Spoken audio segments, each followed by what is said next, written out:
Bonjour. Allez, on y va. Pour Élise Salimériade, c'est le deuxième jour d'école, une semaine avant la vraie rentrée. Depuis plus de 5 ans, ce collège de région parisienne propose à ses futurs élèves de 6e de découvrir l'établissement avant le début des cours pour une transition en douceur du primaire au collège. Ça permet encore une fois aux enfants de pouvoir aborder la rentrée de manière plus sereine, d'être beaucoup moins stressés.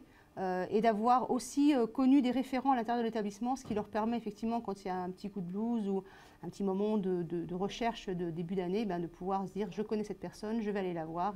Dans la classe des 6e, on découvre le visage de ses futurs camarades et on essaie de se rassurer tant bien que mal. Ma soeur me dit que ça va être dur et tout. Je suis un peu stressée. C'est le professeur de sport qui est chargé de donner aux élèves leurs premiers repères et qui tente de répondre aux très nombreuses interrogations. Ils ont peur d'être perdus, ils ont peur de ne pas retrouver la salle, ils ont peur de ne pas savoir s'organiser. Et puis ils passent du statut de plus grande primaire au statut de plus petite collège.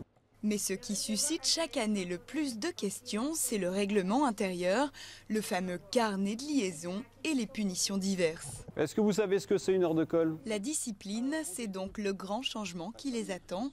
Et si certains prennent cela avec beaucoup de détachement, d'autres semblent au contraire très impressionnés.